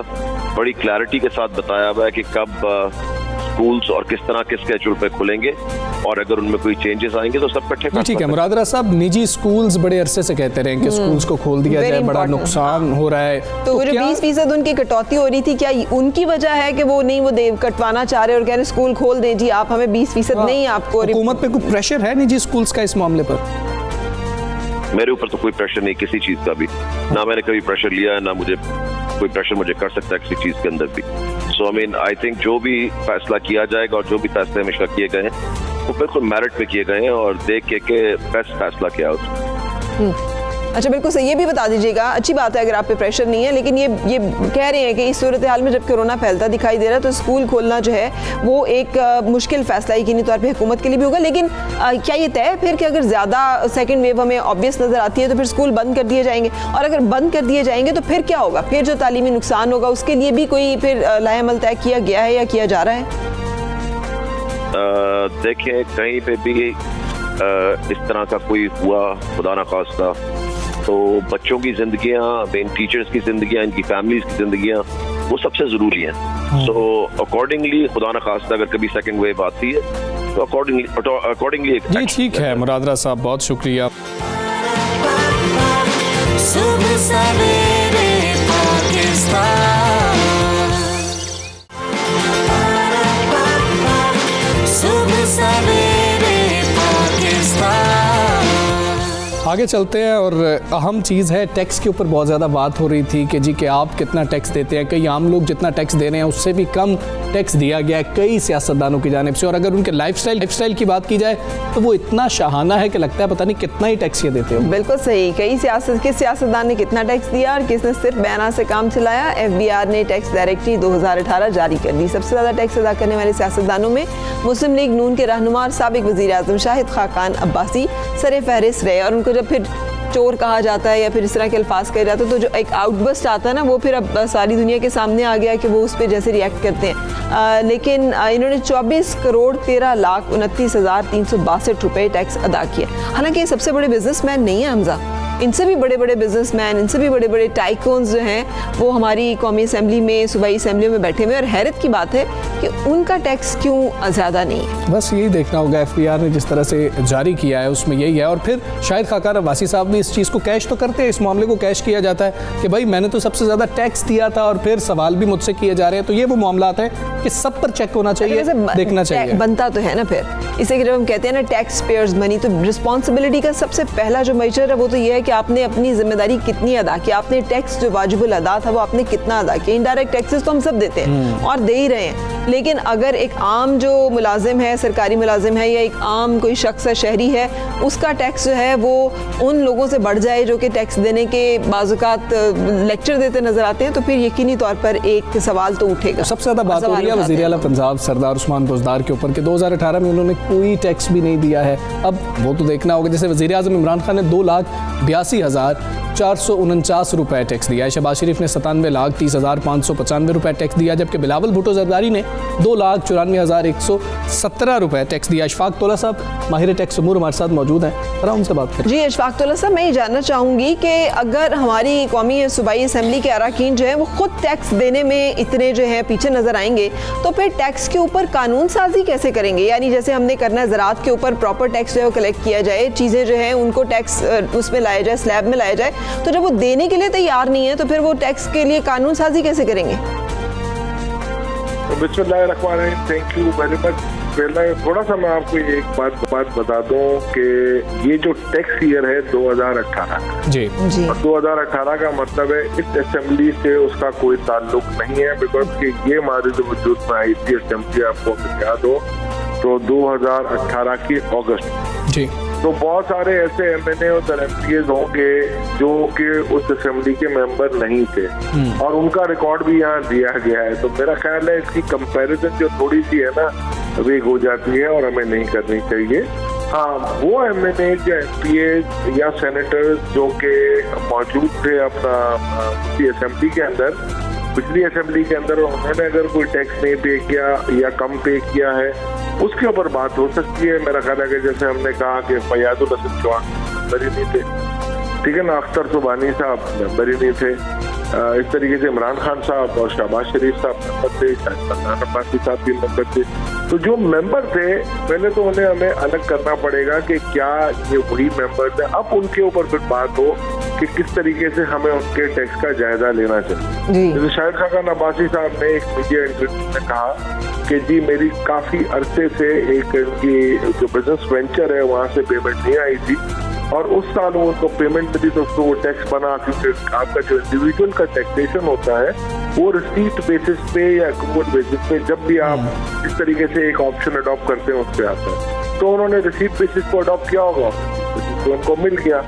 इस तरीके से बहुत सारे MNA और MPs और सेनेटर्स होते हैं, उनको जो तनख्वाहें और पर्क्स मिलती हैं हमारे पार्लियामेंट से उसके बेसिस पे उनके टैक्स कट जाते हैं और वही MNA MPs या सेनेटर्स जो होते हैं वो ज़राअत की आमदन होती है इनकी, तो ज़राअत की आमदन इस डायरेक्टरी में नजर नहीं आती। मैं भी एग्जैक्टली आपसे यही सवाल कर रही थी कि ज़राअत की आमदन जो है उसको टैक्स नेट में नहीं लाया जा सकता। फिर इस तरह से बहुत सारे और ऐसे बिजनेसेस हैं जिसपे अगर टैक्स नेट में वो आते भी हैं तो रिबेट्स दिए जाते हैं, मुख्तलिफ सब्सिडीज़ दी जाती हैं और टैक्स कलेक्शन में भी हुकूमत अपना टारगेट अचीव करने में मुसलसल जो है वो नाकाम हो रही है। आप इस सारे मंजरनामे को कैसे देखते हैं और आप क्या इसके बारे में तजवीज़ करते हैं? हमारा बहुत अच्छी बात आपने कही है और ये तो मेरी जंग है पिछले 28 सालों से और एक्चुअली इशू ये होता है इसमें, आपको भी मैं थोड़ा सा इसमें गाइड कर देता हूँ कि ज़राअत पे टैक्स जरूर है मगर वो सूबाई ज़िम्मे में आता है और जब सूबे वो टैक्स कलेक्ट कर रहे होते हैं तो वो रिफ्लेक्शन हमारे पास FBR की डायरेक्टरी में नहीं आ रही। अच्छा, मगर अब ये सवाल होता है कि क्या ज़राअत का टैक्स प्रॉपर होता है कि मगर जब भी आप FBR को अपना वेल्थ स्टेटमेंट फाइल करते हो और कहते हैं कि ज़रिए इनकम मेरी से 50 लाख है या 1 करोड़ है या 10 लाख रुपए, तो आप पीछे उसका एक रिटर्न और उसका प्रूफ आप लगा देते हैं और उस प्रूफ के अंदर आपको ये पता चल जाता है FBR को कि चीज उन्होंने ज़राअत पे टैक्स पे किया है। मगर FBR के ज़ुमरे में दायरे अख्तियार में नहीं है कि वो उस चीज को असेस करें कि क्या ये टैक्स प्रॉपर दिया गया है कि नहीं, बिकॉज की ये सूबाई मांग, सूबों के पास इतनी कोई बहुत बड़ी वो नहीं है, अपना सेटअप नहीं है कि वो एक एक जरिए टैक्स के ऊपर देखें। उसमें होता ही है कि ज़राअत से जितनी भी आपकी इनकम होती है वो और जितना भी आप टैक्स खर्चे करते हैं उसके बाद उस पर बहुत से सूबों में 15% का वो टैक्स है। मगर जब हम ओवरऑल इफेक्टिव टैक्स रेट देखेंगे इनका तो 1% से भी कम आता है, जबकि मिनिमम बिजनेस टैक्स जो होता है 1.5% अगर आप देते हैं, अगर किसी इंडिविजुअल की इनकम 50 मिलियन से 100 मिलियन से ऊपर हो, AOP यानी पार्टनरशिप की हो और कंपनी की तो हो ही हो, जो भी है उसको 1.5% मिनिमम टैक्स देना है। इस तरीके से बहुत सारी कंपनीज हैं जो कि 8% अपनी उनका कटवाते हैं, जैसे मैं 10% मेरा कटता है। इस तरीके से इंजीनियरिंग सर्विसेज या दूसरी सर्विसेज दे रहे हैं तो देना पड़ता है। ये काफी इनकम टैक्स लॉ के अंदर, सूबाई लॉ के अंदर काफी टैक्स नेट को वसी किए बगैर आपके ख्याल में टैक्स कलेक्शन और टैक्स टारगेट्स जो हैं वो अचीव करना मुमकिन होगा? और टैक्स इस्लाहात में क्यों डिले और इतनी नाकामी जो है वो हर हुकूमत और खासतौर पे पाकिस्तान तहरीक इंसाफ की हुकूमत भी अभी तक नहीं कर पाई? शब्बर ज़ैदी साहब का बड़ा चर्चा हुआ, फिर उनको जाना पड़ गया, क्या मामला हैं? हुकूमत को कहाँ पर मुश्किल आ जाती है, क्या हुकूमत कुछ नहीं कर पाती? आप ये सियासी बात हो जाएगी, मैं प्रोफेशनल की हैसियत से आगे बढ़ा देता हूँ। देखिए, आपकी जो कानून साज इदारे हैं उसमें ज़्यादातर उन्हीं का अपना अमल दखल होता है, जो सियासी फैसले ज़्यादा होते हैं। अगर आप उसको देखेंगे तो बहुत ही आपको बिल्कुल आपको सब चीजें नजर आ जाएंगी साफ साफ के। हम ये कहते हैं कि जी भले ही सूबों को कलेक्ट करके ये टैक्स दे दिया जाए, मगर FBR के द्वारा इख्तियार में दीजिए कि वो एक्चुअली इसको असेस करें और पूरा प्रॉपर टैक्सेशन सिस्टम देखें। आप जिस मुल्क की टैक्स के टारगेट और अपना टैक्स टू GDP बहुत मशहूर आपकी एक टर्म है हमारी, वो कहाँ से पूरी हो सकती है अगर 38% उस मुल्क की मईशत के आपके जो टैक्स है वो बिलवास्ता टैक्स यानी डायरेक्ट टैक्स देने को तैयार ही 30% आपकी ज़राअत देने और 18% टैक्स। अगर इसके बावजूद भी 12% मेरा अगर टैक्स टू GDP रेशियो है, तो अगर मैं इसको एक्स्ट्रापोलेट करता हूँ तो 17-17% पे आ जाएगा, जो इस इकॉनमी के लिए बहुत अच्छा माना जाए। मगर इसमें अगर आप ये देखें टैक्स रिफॉर्म्स की बात करें, 16 में हमने रिफॉर्म्स करके इसकी पूरी रिपोर्ट आई, काफी लोगों ने इसको पढ़ा, दुनिया में सराही गई, मगर हमारी जो लाल फीता है ना उसने उसको कहा कि लीजिए हम इम्प्लीमेंट नहीं करते। अब ये हुकूमत कुछ कोशिश कर रही है और मेरा ख्याल है 3-4 जावियों से ये देख रहे हैं रिफॉर्म्स को, मगर मुझे लग रहा है कि होता है ना too many cooks spoils the food, और तजर्बेकार लोग हैं उनसे हट के ये काम कर रहे हैं और बस वो होता है कि फेवरेटिज्म काफी आती है। अब देखिए अल्लाह करे और जबरदस्ती साहब थैंक यू, बहुत शुक्रिया। जी ठीक है अशफाक तौला साहब, बहुत आपका बहुत खूबसूरत उन्होंने बात की। उन्होंने कहा कि टैक्स नेट जो है जब तक उसमें इजाफा नहीं होगा, टैक्स रिफॉर्म्स नहीं होंगी, चीज़ें बेहतर नहीं होंगी। मेरे ख्याल स्टॉक मार्केट का भी एक जायजा लेते। बिल्कुल ऐसी है। पाकिस्तान स्टॉक मार्केट की बात की जाए तो गुज़श्ता हफ्ते मजबूरी तौर पर मंदी का ही रुझान रहा। जैसे हमने आपको बताया भी था कि KSE 100 इंडेक्स उतार चढ़ाव के बाद 42,500 की सतह पर बरकरार रहा और मार्केट के सरमाए में 28 अरब रुपए से ज़ायद की कमी रिकॉर्ड की गई। बहुत बड़ी कमी है जो कि हम आपको बता रहे हैं। जो मार्केट में 55% हसस की कीमतें भी कम हो गई। पाकिस्तान स्टॉक मार्केट में गुज़श्ता हफ्ते 3 दिन मंदी रही। इस दौरान इंडेक्स जो है 249 पॉइंट घट गया और 2 दिन की तेज में इंडेक्स ने कितने पॉइंट्स है 223 पॉइंट्स रिकवर किए, जो कि बहुत नहीं, हमें नहीं नजर आ रहा कि इसमें कुछ उस तरह से बेहतरी हुकूमत की जानिब से कहा भी गया कि कुछ बेहतरी आ रही है मईशत के अंदर और मामलात कुछ बेहतर हो रहे हैं, लेकिन जो गुज़श्ता हफ्ते का ट्रेंड देखा जाए तो उसमें मंदी के असरात ज़्यादा नजर आ रहे हैं। मजमूई तौर पर मंदी के असरात ही रहे हैं और पाकिस्तान स्टॉक मार्केट में गुज़श्ता हफ्ते ज़्यादा से ज़्यादा 18 अरब रुपए मालियत के 66 करोड़ 96 लाख हिस्स के सौदे हुए, जबकि कम से कम 13 अरब रुपए मालियत के 51 करोड़ 61 लाख 26 हज़ार हिस्स के सौदे हुए थे। सुबह सवेरे पाकिस्तान, सुबह सवेरे पाकिस्तान।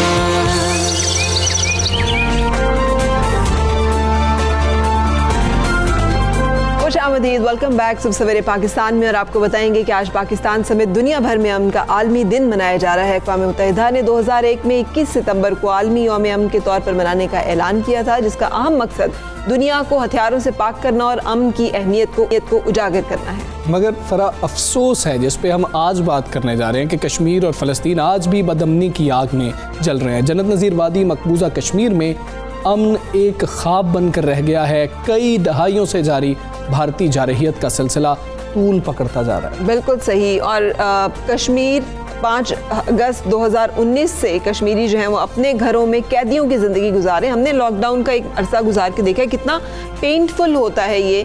तो कश्मीर का एहसास करें कि जहाँ पर ये मुसलसल ये सूरत हाल जो है ये जारी है। इसी तरह फ़लस्तीनी जिनका जुर्म वही है कि वो मकबूजा कश्मीर के लोगों का है कि वो आज़ादी क्यों मांगते हैं, वो मज़ाहमत जो है वो क्यों करते हैं। इस खुली जारहियत के खिलाफ पूरी खामोश तमाशाई बनी हुई है। हत्ता कि मुसलमान ममालिक भी जो हैं मौसर रद्द अमल उनकी तरफ से देखने में नहीं आ रहा। अभी पिछले दिनों डील्स कुछ की गई जिसको बड़ा ऑन किया गया, जिसमें पॉजिटिव दिखाया गया, जिसमें बहरीन जो है वो शामिल हुआ और इजराइल को तस्लीम करना और उसके साथ जो है अलाइन करना यकीनी तौर पे वो परेशान कुन बात है जो इस वक्त ना सिर्फ मुसलमानों के लिए बल्कि आलमी अमन के लिए भी एक बड़ा सवालिया निशान है कि इस तमाम सूरत हाल में जब कश्मीर और फ़लस्तीन में इंसानियत से सकरई हो और फ़लस्तीन और कश्मीर के नन्हे बच्चे और बच्चियां अक़वाम आलम की तरफ देख रहे हों, ऐसे में आलमी ताकतों अक़वाम मुत्तहिदा और इलाकाई तंजीमों की बेहिसी और मफादात की जंग जो है ये आलमी अमन को कायम रखने में मदद देगी या आलमी अमन की खराबी की तरफ लेके जाएगी। देखें ना, अमन की बात करने वाले, हुकूक की बात करने वाले जो तंजीमें हैं, हमारा सवाल तो तब यही आता है कि जब कश्मीर का मामला है,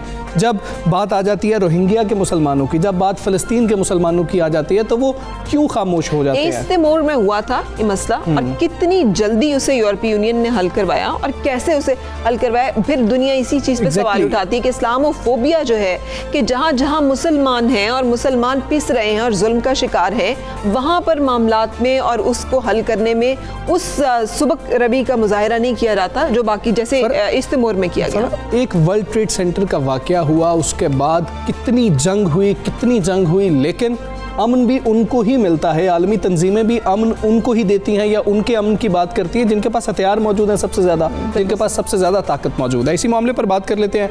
जनरल रिटायर्ड अमजद शुएब साहब हमारे साथ मौजूद हैं, दिफाई तजियाकार हैं। जनरल साहब बहुत शुक्रिया। जनरल साहब कहिएगा, कश्मीर में इंसानी हुकूक की खिलाफ वर्जियाँ हो रही हैं, क्या ऐसे में आलमी अमन कायम हो सकता है? कोई उम्मीद रखी जा सकती है? बिस्मिल्लाहिर्रहमानिर्रहीम। देखिए, अमन तो बड़ी दूर की बात है, सबसे अहम चीज इंसाफ है। क्या कश्मीरियों का ये हक नहीं कि उनको भी इंसाफ दिया जाए? एक तरफ तो आप उनके हुकूक गस्ब करके बैठे हैं, भारत अरसा दराज से उनके हुकूक उनको नहीं दे रहा, एक गैर इंसानी सलूक हो रहा है, और जो हक खुद इरादियत का हक यूनाइटेड नेशन ने उनको दिया है वो दबा के बैठा हुआ है।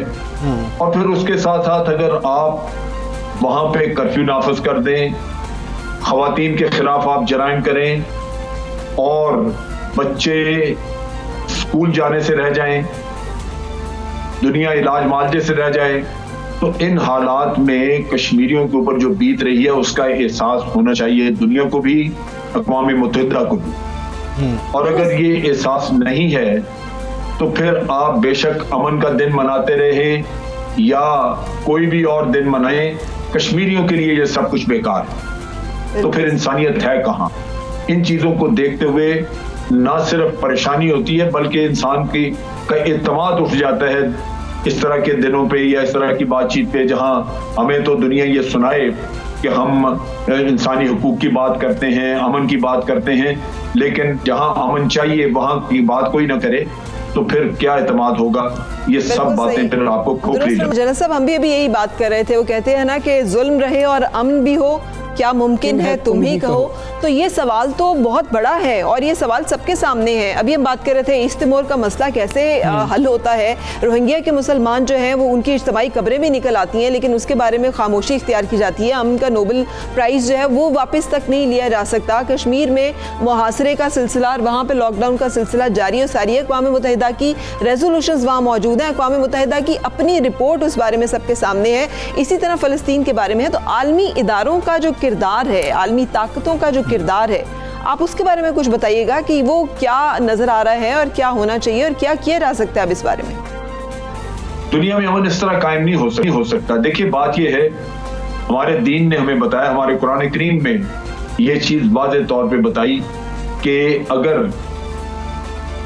आपने कोई नेक काम करना है, माशरे को सुधारना है, तो सबसे अहम चीज इंसाफ है। इंसाफ एक आदमी का भी हक है, इंसाफ एक पूरे माशरे का भी हक है, इंसाफ मुल्क का भी हक है, और सबसे ज्यादा हक है मजलूम तबके का।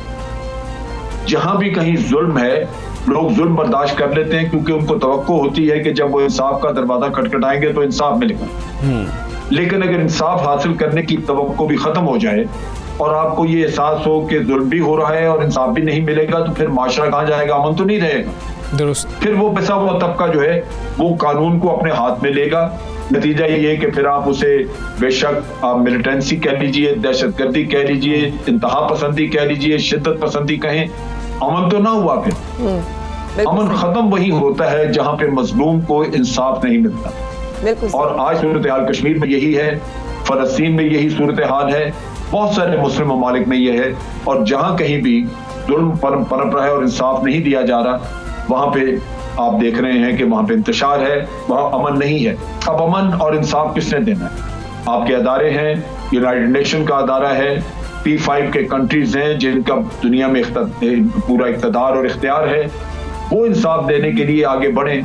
लेकिन अगर कुदरत ने किसी मुल्क को ताकत दी है, इख्तियार दिया है, लेकिन वो इंसाफ नहीं कर सका, तो उस मुल्क का इख्तियार और इख्तियार भी सारी उम्र नहीं रहेगा, वो भी खत्म हो जाएगा। बिल्कुल, क्योंकि इंसाफ देना ये जिम्मेदारी है। अगर इंसानियत और माशरे को आप बचाना चाहते हैं, ये अक़वाम आलम की भी जिम्मेदारी है और हर माशरे में हर उस वर्ग की जो इख्तियार पे उसकी जिम्मेदारी है। बिल्कुल ठीक है, आलम की जिम्मेदारी है, अक़वाम मुत्तहिदा की जिम्मेदारी है, हम सब की भी जिम्मेदारी है। जनरल साहब हमारे साथ मौजूद हैं, बहुत साहब ने जो बात की ना कि injustice anywhere is threat to justice everywhere. Exactly, ये जो फिर एक स्पेल आउट होता है ना, एक जो इसे इस्लामोफोबिया कह देते हैं, जिसे उन्होंने भी कहा दहशतगर्दी कह देते हैं। जब आप नहीं हक देंगे तो हक मजलूम जो है वो फिर उसे लेने की कोशिश करेगा।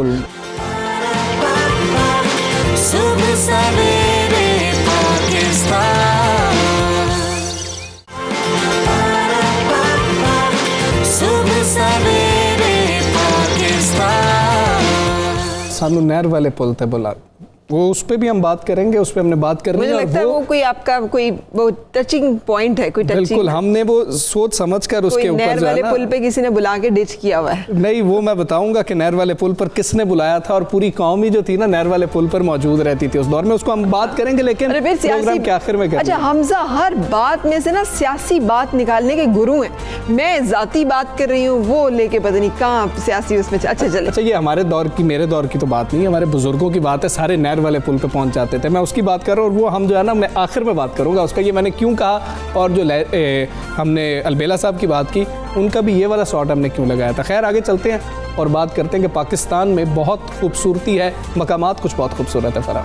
अल्लाह ताला ने पाकिस्तान को बहुत से खूबसूरत मकामात से नवाजा है। लेकिन अगर शुमाली इलाका जात की बात की जाए, जो मेरे फेवरेट हैं, जब मौका मिलता है तो वहाँ जाने को दिल करता है। उनमें स्कर्दू में खूबसूरत झीलें, सहरा, दरिया, बागात, दुनिया की बुलंद तरीन चोटियाँ, ये सब पाकिस्तान का वो हुस्न है जो इसे मज़ीद हसीन बना देते हैं। यहाँ के खूबसूरत मकामात में से एक जो है वो सतपारा झील भी है। बिल्कुल, आज हम उसका जिक्र कर रहे हैं और ये तवज्जो का मरकज़ भी बन जाती है फराह। सतपारा झील कुदरती हुस्न से माला माल है।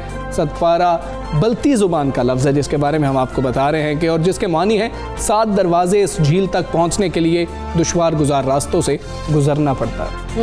और स्कर्दू पहुँचने के बाद सतपारा झील तक रसाई के लिए मज़ीद 8 किलोमीटर की मुसाफिर जो है वो जीप के ज़रिए तय की जाती है। बड़ी एडवेंचरस होती है। अगर आप नॉर्दर्न इलाकों में गए हो तो आप गए हैं हमजा, कितनी दफ़ा गए? मैं तो बहुत कम गया हूँ, बहुत कम गया हूँ। छोटे होते ज़्यादा गया, वो बड़े होकर Oh my God, जा ही नहीं सका। आपको अंदाज़ा ही नहीं है कि वो जो जीप का सफ़र है ना, वो आपको ऐसे लगता है कि ज़िंदगी आपकी जो है ना बिल्कुल एक उसमें एक एडवेंचर और थ्रिल जो उस जीप के सफ़र का है, उसका वही लोग अंदाज़ा कर सकते हैं जो जाते हैं इन मकामात। क्योंकि मैंने बहुत फ्रीक्वेंट ट्रैवल किया है, लग भी रहा है, मुझे बहुत ज़्यादा पता है। कर रही हैं और लग रहा है आप उधर पहुंच चुकी हैं, अपने दिमाग में ना आप उधर इस वक्त मौजूद हैं और वो आपकी आंखों के सामने नज़ारे से। इतनी कुछ सीरीन ब्यूटीज़ है ना, जिनमें से एक नूरी जाम तमाची आपने देखा। अब मैं सतपारा में उसका जिक्र करी हूँ, केंजर झील में है, बिल्कुल ऐसे वहाँ पर नूरी जाम तमाची का मज़ार है जो कि बिल्कुल दरमियान में है और इर्द गिर्द वो खूबसूरत एक झील है। यहाँ पर भी अगर आप जाएं तो इस झील का जो पानी है, उसका रंग, उसके मतलब उसमें से ना नीचे से मतलब हमें लगता है कि नज़र भी आ रहा है, इतना बाजुका ट्रांसपेरेंट फील होता है, इतना शफाफ है, इतना आँखों को वो भाता है। फिर उसके इर्द गिर्द जो पूरा सीन है, मंजर है, वो बड़ा खूबसूरत है। ये पाकिस्तान की वो खूबसूरती है जो बड़ी कमाल है। ये सतह समंदर से 8500 फुट की बुलंदी पर वाक़ई ये खूबसूरत झील है जो मीठे पानी से लबरेज है और पहाड़ों से घिरी हुई है। मौसम सरमा में इन पहाड़ों पर बर्फ़ पड़ती है तो वो उसका जो रिफ्लेक्शन आता है, तो क्या ही बात। बिल्कुल, पाकिस्तान बहुत खूबसूरत है। फ़रा गई हैं, मैं भी अब जाने की कोशिश करूँगा और आप भी जाएँ और इसको एक्सप्लोर करें। फ़रा वो बात जो मैं आपसे कर रहा था कि क्या बात है कि नहर वाले पुल पर सारे पहुंच गए थे तो करोड़ों दिलों पर राज करने वाली मलिका तरन्नुम नूर जहां के मद्दा आज उनकी 94वीं सालगिरह मना रहे हैं। उन्होंने खुद कहा था, गाएगी दुनिया गीत मेरे, और आज भी उनके गाए हुए गाने जो हैं हमारे कानों में रस खोलते हैं। सो मलिका तरन्नुम नूर जहां हमेशा हमारे दिलों में रहेंगी। एक इम्पॉर्टेंट बात कहते हुए हमजा में इजाज़त लेना चाहूँगी, वो ये है कि हमारे मुल्कों और बहुत सारे और ममालिक में जो फ़र्क है वो अल्लाह ताला की तरफ से इस ब्लेसिंग का है जो सूरज रोज़ाना निकलता है, जिसकी रोशनी जो है कि बहुत सारे वायरसेस और जरासीम के खात्मे समेत कोरोना वायरस, जिस पे अगर सूरज की रोशनी पड़ती है तो उसकी बाहर जो लिपिड लेयर है वो मेल्ट हो जाती है और ये फिर उतना ख़तरनाक नहीं रहता। सो अपने घरों में अब सूरज की रोशनी का एहतमाम करें, हवादार रखें, खिड़कियाँ खुली रखें, इन SOPs पे ज़रूर अमल दरामद करें ताकि सेकेंड वेव का जो ख़तरा और ख़दशा है अल्लाह ताला हमें उससे महफूज रखें। आज के प्रोग्राम से मुझे और फ़रा को इजाज़त दीजिए। अल्लाह हाफ़िज़, अपना ख्याल रखें। Have a good day.